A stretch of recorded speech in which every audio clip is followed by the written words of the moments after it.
expected question by the examiner is generally that what was your method of observation. तो जो कुछ भी आपने एक्चुअली अपनी रिपोर्ट में लिखा है, अगर आपने क्वेश्चनेयर बनाकर ही सारे प्रिंसिपल्स को ऑब्जर्व करा है तो आप बताएंगे कि मैडम हमारा मेथड जो था वो कंप्लीटली क्वेश्चनेयर मेथड था।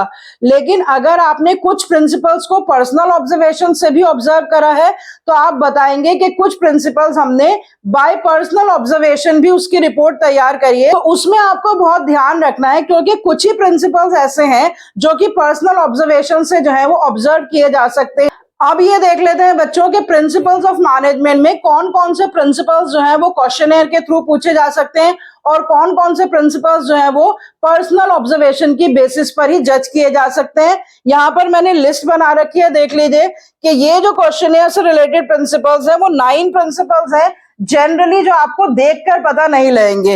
Authority and responsibility, unity of command, scalar chain, equity, initiative, stability of tenure, remuneration, centralisation and decentralisation, subordination of individual interest to general interest.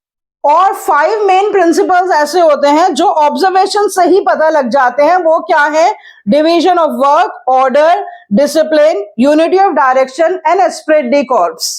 कैसे ये पर्सनल ऑब्जर्वेशन से पता लग सकते हैं? जैसे मान लीजिए कि आपने ऑर्गेनाइजेशन विजिट करी, एक डिपार्टमेंटल स्टोर था, 3 स्टोरी डिपार्टमेंटल स्टोर जहां पे रेडीमेड गारमेंट्स बेचे जाते हैं। तो वहां पर आपने देखा कि जो काम है वो बिल्कुल प्रॉपरली बांटा गया था। फर्स्ट फ्लोर के एम्प्लॉइज अलग थे, सेकंड फ्लोर के अलग थे, थर्ड फ्लोर के अलग थे, रिसेप्शनिस्ट का अलग काम था, एक पर्टिकुलर कैशियर था जिसका काम सिर्फ कैश रिसीव करना था, एक पर्टिकुलर एम्प्लॉय जो है वो सिर्फ गुड्स को पैक कर रहा था, एक पर्टिकुलर एम्प्लॉय जो है वो पर्टिकुलर फ्लोर से लेकर रिसेप्शन तक गुड्स को लेकर आ रहा था। तो यही आप एग्जामिनर को बता सकते हैं कि आपने किसी भी तरह का आउटलेट विजिट करा हो या आपने कोई फास्ट फूड चेन विजिट करी हो या कोई रिटेल आउटलेट विजिट करा हो, तो उसी हिसाब से आप जवाब देंगे कि किस तरह से अलग अलग काम को अलग अलग लोगों में बांटा गया था। तो हमें पता लग गया कि वहां पे डिवीजन ऑफ वर्क जो है वो फॉलो हो रहा था।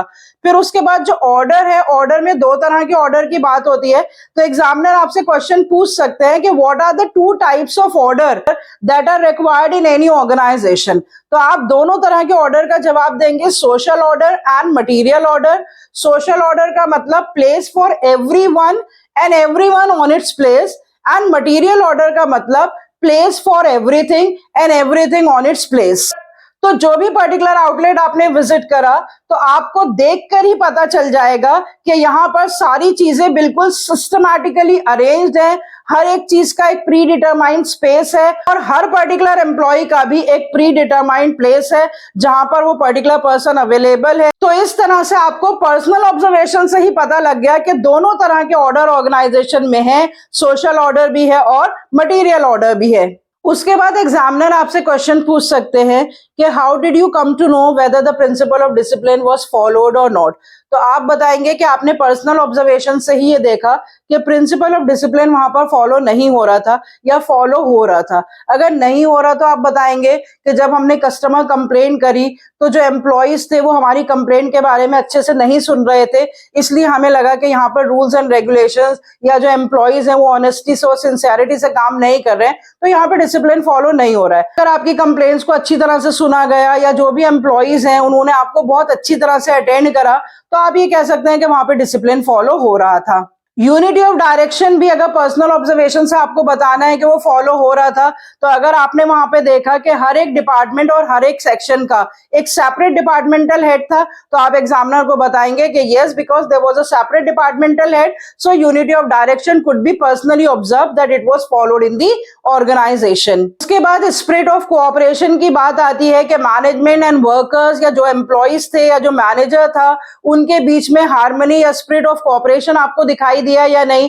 तो अगर आपको लगा कि जो मैनेजर था उसका बहुत ऑटोक्रेटिक एटीट्यूड था, वो एम्प्लॉय से सही तरह से बात नहीं कर रहा था, उसके एटीट्यूड में आई दिखाई दे रहा था, वी वाली फीलिंग नहीं थी, तो आप ये बता सकते हैं एग्जामिनर को कि वहां पर एस्पिरिट डी कॉर्प्स जो है वो हमें दिखाई नहीं दिया। There was no spirit of cooperation between the management and the workers. तो इस तरह के कुछ प्रिंसिपल बच्चों आप बता सकते हैं कि पर्सनल ऑब्जर्वेशन से ही हमने चेक कर लिए।